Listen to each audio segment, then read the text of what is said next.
মহিলা, তুমি জাতিকে পাপী করে, তোমার অঙ্গ প্রত্যঙ্গ জাতিকে দেখিয়ে জাতিকে জাহান্নামের দিকে ঠেলে দিয়ে তুমি নিজেকে শিক্ষিত মনে করো না।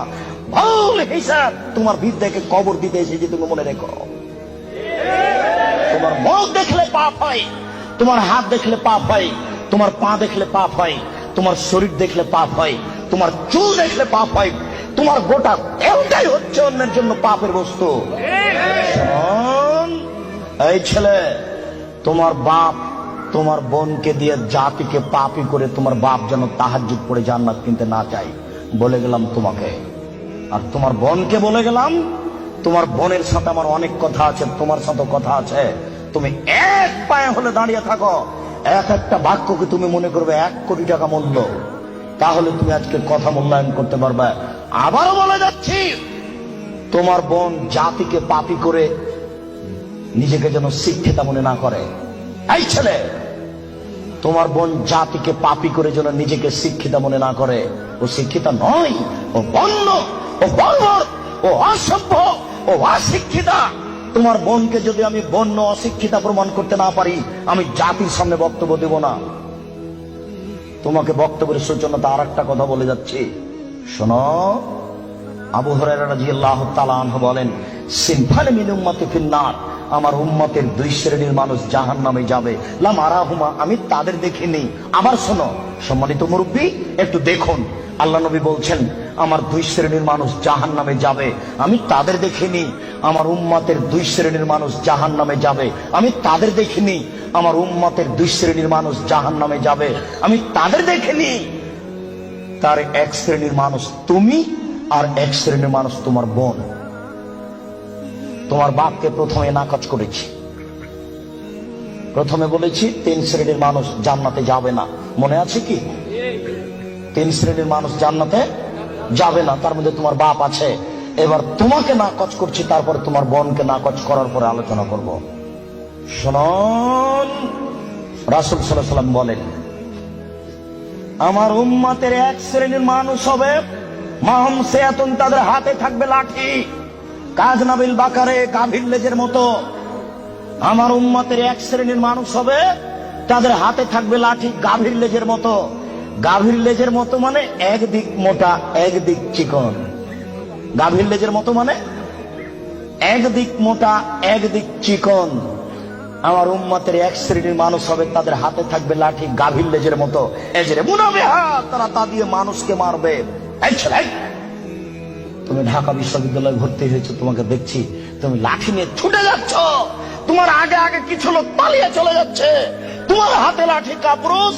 তুমি এখানে কি বিদ্যা শিক্ষা অর্জন করতে এসেছো? তুমি চোর, তুমি ডাকাত, তুমি শয়তান।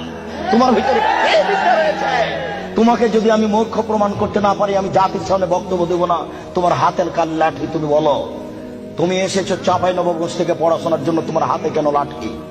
কি দেখাতে চেয়েছো তুমি? বলো কি তুমি, তোমার হাতে কেন লাঠি? তুমি মানুষকে মারো দিন রাত, তোমাকে দেখতে পাচ্ছি পেপার পত্রিকায়। শোনো, মুহাম্মদ সাল্লাল্লাহু আলাইহি ওয়াসাল্লাম বলেছেন তুমি জাহান্নামী মুসলিম। মুসলিম মানে আম গাছে জাম ধরতে পারে, ধরে না। অমাবস্যার রাতে চাঁদ উঠতে পারে, উঠে না।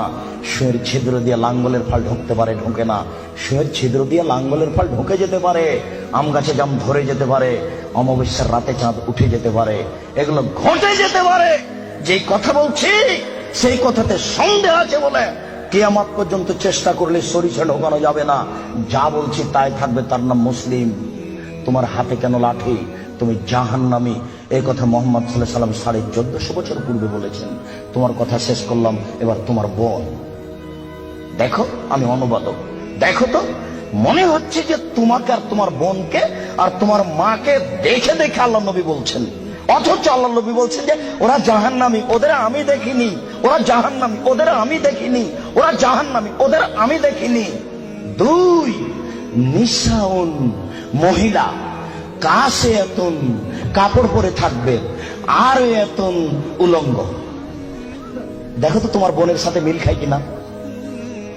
আমি আবার অনুবাদ করি, নিসাউন, মহিলা, কাছে এতন, কাপড় পরে থাকে, আর এতন উলঙ্গ।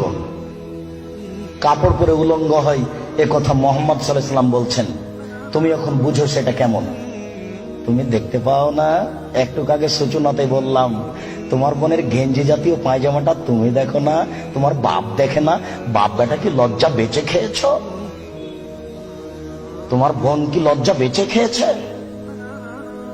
শোনো, তাহাজ্জুদের নাম ঈমান নয়। শোনো, হজের নাম ঈমান নয়, লজ্জার নাম ঈমান।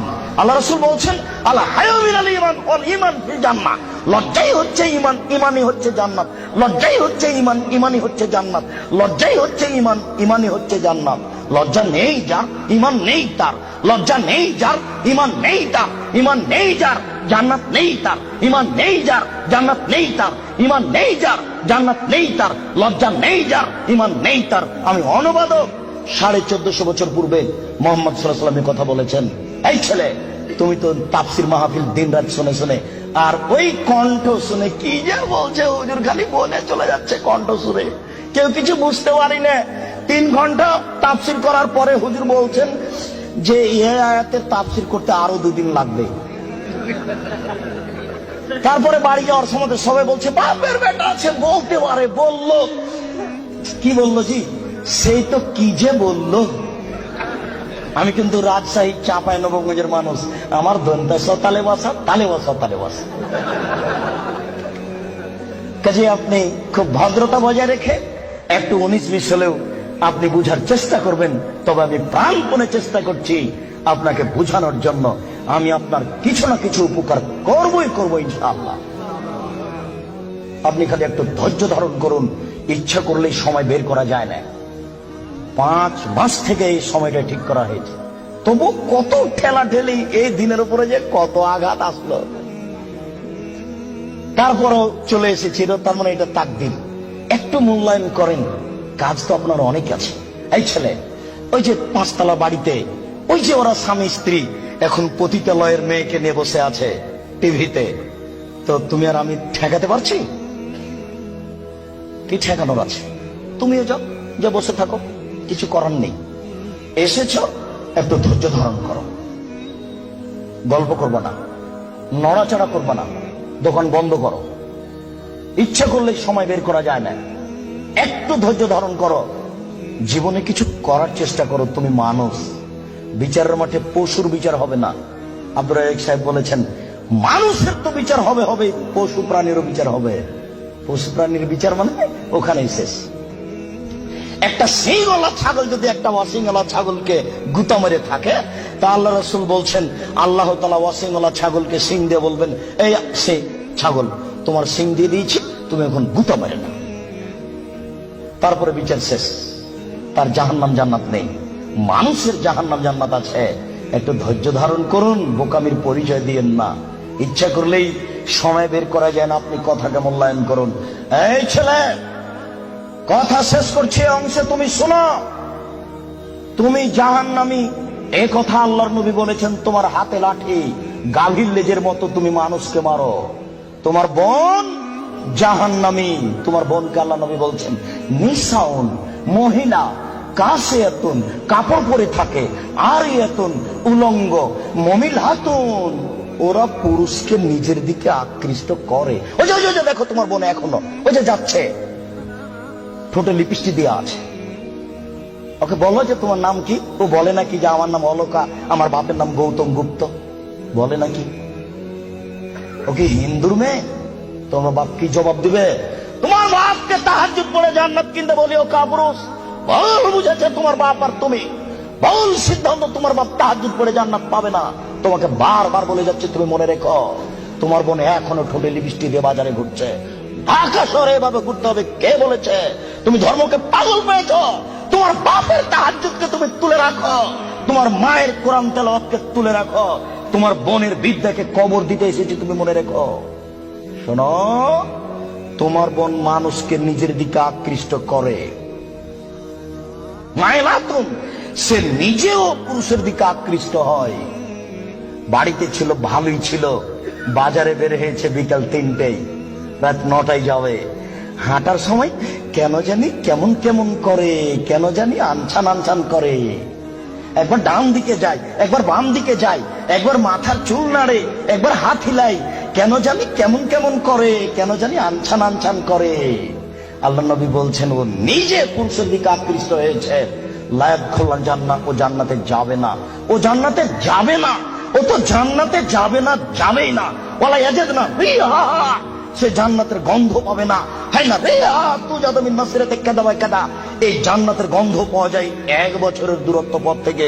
এটা জান্নাত। এখানে একটা দ্রুতগামী ঘোড়া দৌড়াতে আরম্ভ করেছে, 1 বছর দৌড়িয়ে যত পথ যাবে, ওই পথের মাথাতে যদি কেউ দাঁড়াই তাহলে ও জান্নাতের গন্ধ পাবে। তোমার বোন জান্নাতে তো যাবে না, যাবেই না, জান্নাতের গন্ধও পাবে না। বলে রাখলাম। هل لك سر عند الله بينك أنت وبين الله